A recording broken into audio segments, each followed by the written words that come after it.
Hello HSC 26 শিক্ষার্থী বন্ধুরা, hopefully you আর।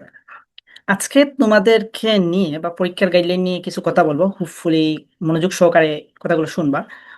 একটা জিনিস মাথায় রাখবা, এই কথাগুলো যদি শুনো তোমাদের কতটুকু উপকার হবে জানি না, বাট ক্ষতি হবে না। অ্যাটলিস্ট এতটুকু আমি গ্যারান্টি দিতে পারি যে ক্ষতি হবে না।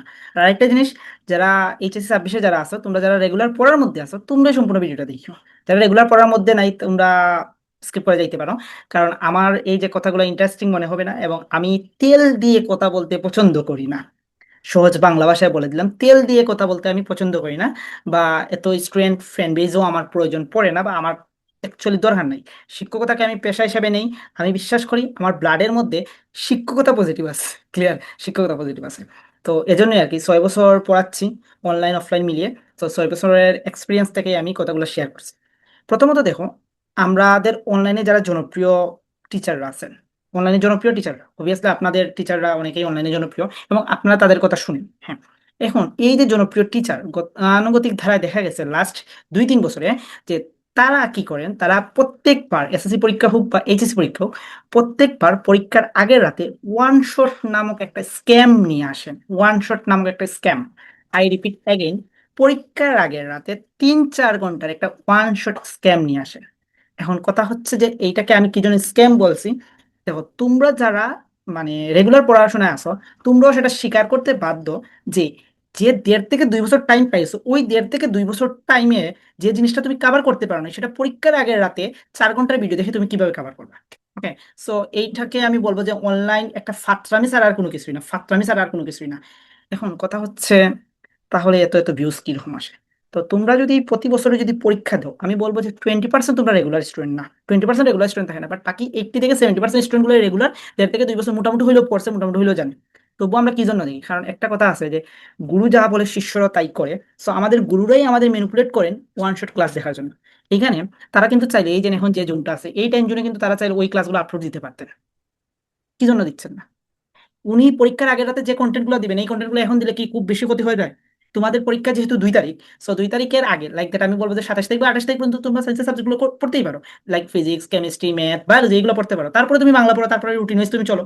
ঠিক আছে? তো এই ক্লাসগুলো যদি এখন দিয়ে দিত, তাহলেও আমি বলবো যে তোমাদের সময়গুলো অপচয় মানে হইতো না আর কি। পরীক্ষার আগের রাতে বিলিভ মি, ওই ওয়ান শট স্ক্যামের মধ্যে তোমরা থাইকো না। ঠিক আছে? ওয়ান শট স্ক্যামের মধ্যে থাইকো না। ঠিক আছে, উনি তোমার রেসপেক্টফুল গুরু। যারা পড়ি নাই, যারা শর্টকাটে পার পেয়ে দেখতে চাই, তারা দেখতে পারো। বাট তোমরা যারা 1.5 থেকে 2 বছর পড়াশোনার টাচে ছিল, তোমাদের তো প্রয়োজন পড়ে না। ঠিক আছে?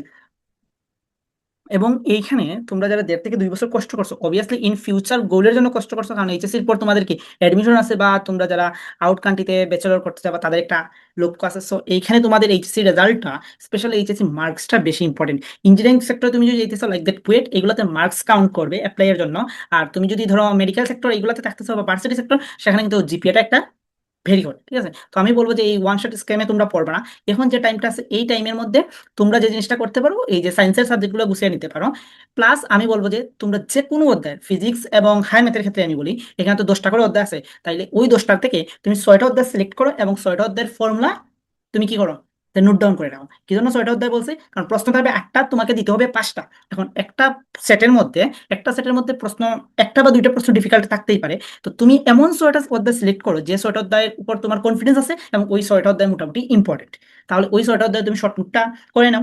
কোন মানে ফর্মুলা লাগে, তুমি যেহেতু সিকিউ প্র্যাকটিস করছো, কারণ আমরা বিশ্বাস করি প্রত্যেকটা স্টুডেন্ট 1.5 বছর শুধু সিকিউ প্র্যাকটিস করে, এমসিকিউ প্র্যাকটিস করে না। দ্যাটস ওয়াই তুমি যেহেতু সিকিউ প্র্যাকটিস করছো, তাহলে তুমি জানো মোটামুটি কোনগুলো ফর্মুলা লাগবে। এই ফর্মুলা, এই যে টাইম জোন আছে, এই টাইম জোনে তুমি কি করে ফেলো, ফর্মুলাগুলো নোট ডাউন করে ফেলো, যাতে তুমি পরীক্ষার আগে রাতে ওয়ান শট না দেখে তুমি তোমার ফর্মুলা জাস্ট দেখবা, যেটা সিকিউতে হেল্প করবে। দেন পরীক্ষার আগে তুমি এমসিকিউ দেখবা। তোমার যে কোনো টেস্ট পেপার দাও, তোমার হাতে যে গাইড আছে সেই গাইডের এমসিকিউ দেখতে পারো, বা তুমি যে টেস্ট পেপার আছে সেই টেস্ট পেপার বা সাপ্লিমেন্ট যাই আছে সেগুলো দেখবা। অনলাইনে এসে ওই টাইমে মানে পরীক্ষার আগে রাতে অনলাইনে এসে টাইম নষ্ট করবা না। হ্যাঁ, আসতে পারো। এসে ধরো তুমি যদি তোমার মেন্টালি ডিপ্রেসড মনে হয়, আসতে পারো। এসে বেশি হতে সর্বোচ্চ আধা ঘন্টা থেকে 1 ঘন্টা তুমি রিলস টিলস বা এন্টারটেনমেন্ট নিতে পারো, বাট ওই এন্টারটেনমেন্ট যাতে একটা টাইম লিমিটের মধ্যেই থাকে, এর বেশি যাতে না হয়। ওকে, আর ফ্রেন্ডসের সাথে গসিপ করতে পারো, হোয়াট এভার, যাই হোক।